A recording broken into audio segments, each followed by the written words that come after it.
Hola, ¿qué tal? Buenas noches. Dilma Rousseff fue destituida hoy como presidenta de Brasil. Por 61 votos a favor y 20 en contra, el Senado la sacó definitivamente del cargo del que ya estaba suspendida mientras se adelantaba el juicio político en su contra. La ya exmandataria reiteró que fue víctima de un golpe de Estado y anunció que seguirá luchando para volver al poder. De las reacciones de la comunidad internacional y del impacto de esta decisión en Colombia, les hablaremos en esta emisión de CMI. Comenzamos. Brasil tiene nuevo presidente. Michel Temer jura como nuevo mandatario tras destitución de Dilma Rousseff. Venezuela y Ecuador retiran a embajadores de Brasil. Consejo Electoral reglamenta campaña para el plebiscito.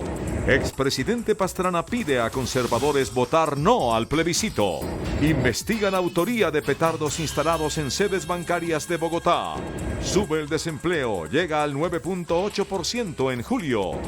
Banco de la República mantiene en 7.75% las tasas de interés. No hay una fórmula mágica. Técnico Pekerman critica la cancha del Metropolitano y habla sobre el partido contra Venezuela. Nairo Quintana protagoniza duelo con Froome en etapa de montaña en la Vuelta a España.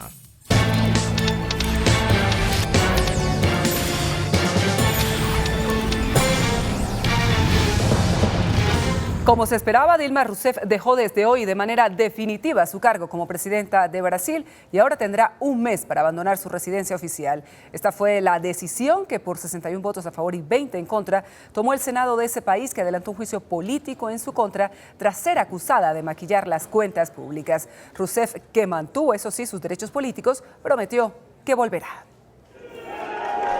Los resultados de la votación fueron determinantes.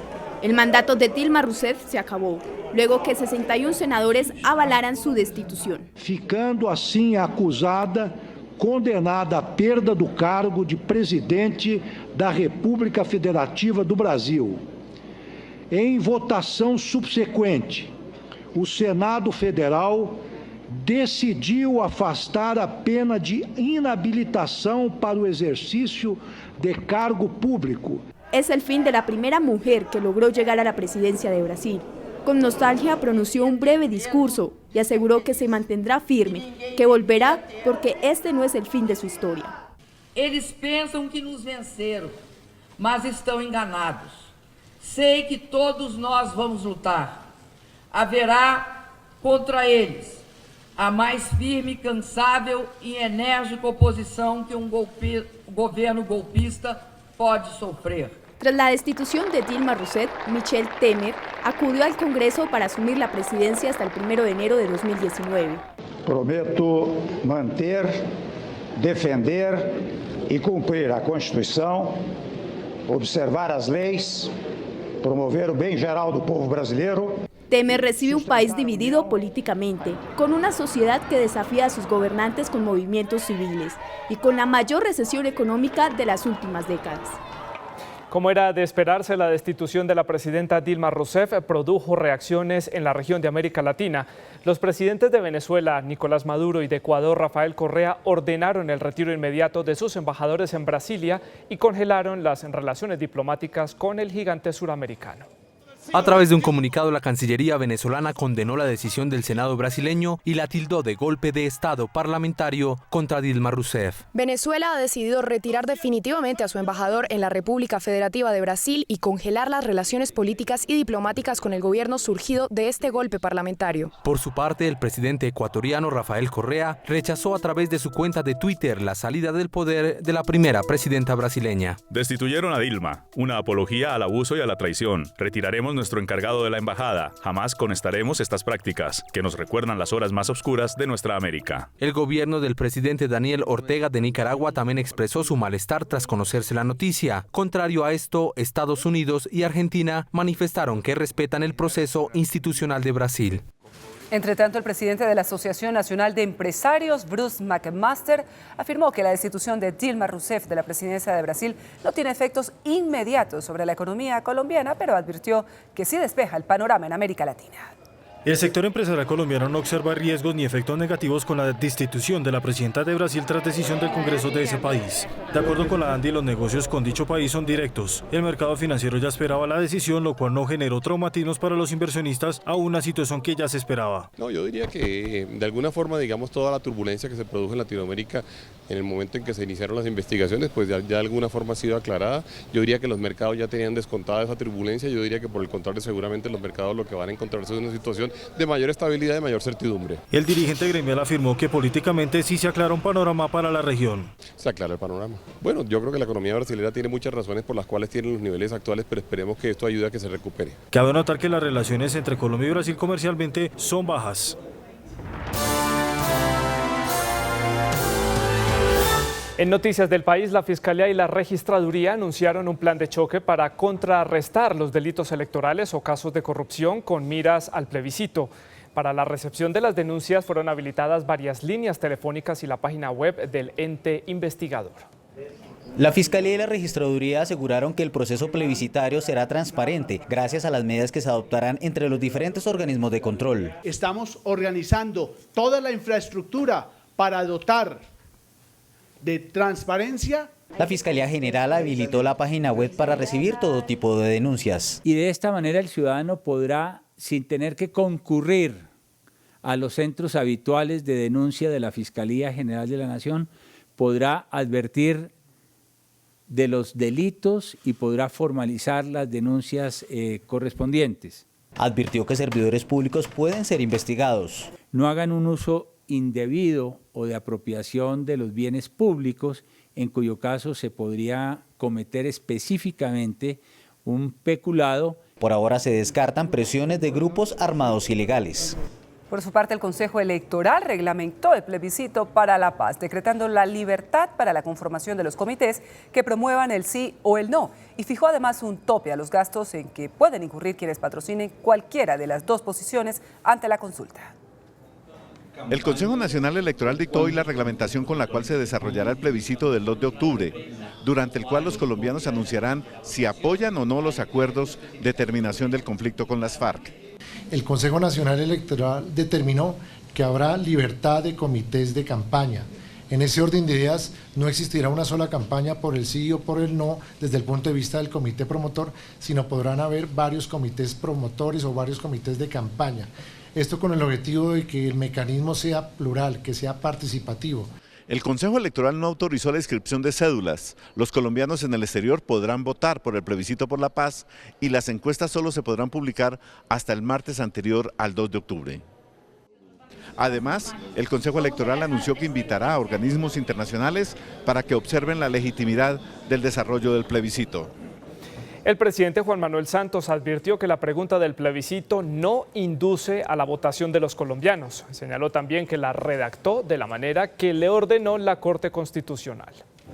Durante la celebración del Día Nacional de la Rendición de Cuentas y un diálogo de paz en la Universidad Javeriana en Bogotá, el presidente Santos insistió en que la pregunta del plebiscito es la más sencilla que se pudo escoger. La Corte Constitucional me dio el mandato, le dio el mandato al gobierno. El presidente tiene la facultad de redactar la pregunta que se le dé la gana, pero eso sí, que sea clara y sencilla. ¿Qué más claro y qué más sencillo que decir, aprueba usted, sí o no, y el título del acuerdo? También aseguró que aún no se ha definido dónde se realizará la firma del acuerdo final con las FARC. ¿Cuándo se firma? Lo estamos decidiendo entre hoy y mañana, entre el 20 y el 30 de septiembre. No se ha decidido si es el 26, si es el 23, si es el 21, no se ha decidido, pero se va a decidir entre hoy y mañana. El jefe de Estado volvió a enviar el mensaje al ELN para que se suba al tren de la paz y cumplan la exigencia del gobierno de liberar los secuestrados para pasar a la fase pública. Por su parte, el ministro de Justicia, Jorge Londoño, aseguró hoy que las FARC se concentrarán en las zonas veredales antes de aprobado el plebiscito. Todo está previsto para que los desmovilizados de las FARC comiencen ya sus concentraciones en las zonas veredales, independiente de los delitos, que luego confiesen ante la justicia transicional. Las guerrillas se irán a concentrar en esas zonas veredales, en esas zonas campamentales, posteriormente, cuando se apruebe el plebiscito y se apruebe en el Congreso todo el procedimiento en la Jurisdicción Especial para la Paz, pues entrará a funcionar esta jurisdicción y ellos, los jueces, empezarán a conocer de todos los procesos que allí se den. El ministro de Justicia inauguró el Congreso Colombiano de Derecho Procesal, donde destacó que en escenarios como este se aborden temas relacionados con justicia transicional y con lo negociado en La Habana. En una carta dirigida al directorio del Partido Conservador, el expresidente Andrés Pastrana anunció que votará por el no en el plebiscito del próximo 2 de octubre. El exmandatario conservador asegura que parte de su partido se ha dejado contagiar por los recursos del actual gobierno, lo que significa ir en contra de los principios de la colectividad. Pastrana afirma también que el plebiscito ha dividido a su movimiento y finaliza diciendo que el partido no debe apoyar la entrega del país.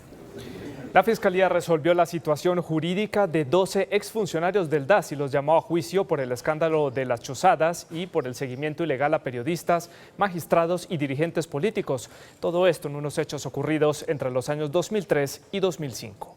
Los 12 exfuncionarios del DAS hacen parte del grupo de inteligencia conocido como el G3. Se les acusa porque contribuyeron a las labores de persecución ilegal, de interceptaciones irregulares de comunicaciones, recibieron órdenes ilegales, ubicaron a los blancos de los cuales tenían que hacer interceptaciones o seguimientos. Para las víctimas es importante conocer quiénes estaban detrás de las chuzadas del organismo de inteligencia. Esperamos que estas 12 personas colaboren con la justicia y digan la verdad. Aquí nadie ha querido realmente decir la verdad de todas las actividades criminales desplegadas por el DAS durante esos 8 años de gobierno de Uribe Vélez.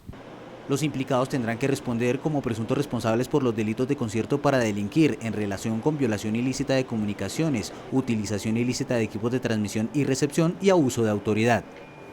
Un tribunal de arbitramiento le dio la razón a la Contraloría General y autorizó al organismo entregar el edificio donde funcionaba antiguamente en el centro comercial Gran Estación en el occidente de Bogotá. El fallo permitiría que la Fiscalía adelante un proceso de extinción de dominio sobre este inmueble.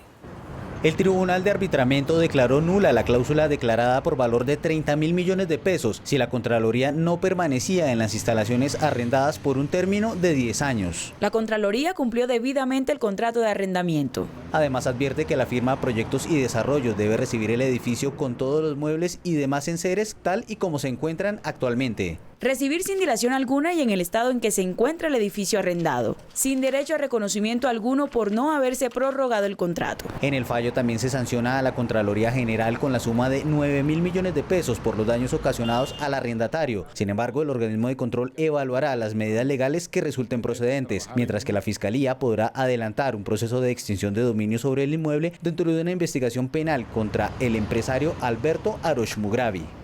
Las autoridades investigan quiénes están detrás de 2 petardos que fueron activados de manera controlada en la ciudad de Bogotá e instalados en sedes bancarias ubicadas en el centro y en el oriente de la capital del país.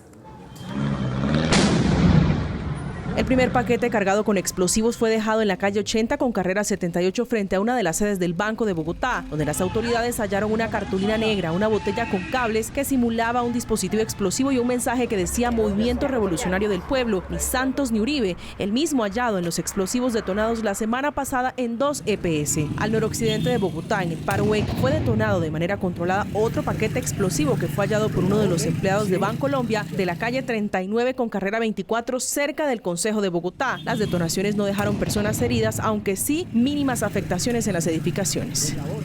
Los casos de violencia contra la mujer han aumentado un 15% en lo que va del 2016 solo en Bogotá. Así lo revela un estudio realizado por la Secretaría de la Mujer. En lo que va corrido del año, por lo menos 6.343 mujeres fueron víctimas de violencia por parte de su pareja en Bogotá, lo que representa un aumento del 15% según el último informe de Medicina Legal y el Observatorio de la Secretaría de la Mujer. La mayoría de las denuncias de este tipo son denuncias de violencia física. ¿Por qué? Porque muchas de las personas, de las mujeres, no identifican la violencia psicológica como una forma de violencia. En total, este año se han denunciado 11.687 casos de violencia intrafamiliar, de los cuales 1.980 fueron por maltrato infantil y 191 por agresiones a adultos mayores. En cuanto a violencia intrafamiliar, a Bogotá la siguen Medellín, Cali, Barranquilla, Villavicencio y Soacha. En Santa Marta, las autoridades vienen adelantando permanentes operativos para evitar que un grupo de personas se tome de manera ilegal un predio de propiedad privada. Este lote de unas 30 hectáreas y que se encuentra en pleno corazón de desarrollo del distrito de Santa Marta peligra porque unas 1.500 personas quieren invadirlo. No puedo permitir que gente que venga de otros sitios se apropie porque eso se vuelve una moda, una cultura, y el derecho de la propiedad está en el orden constitucional. La comandante anunció medidas drásticas contra los cabecillas invasores que cuando logran su objetivo venden los lotes por sumas millonarias. A la vez dio un reporte de 30 personas capturadas. Las personas invasoras dicen que el dueño del lote murió y les pertenece a ellos. El lote pertenece a la sociedad Campo Alegre SAS y está al día con los impuestos, de acuerdo a declaraciones de la comandante de policía.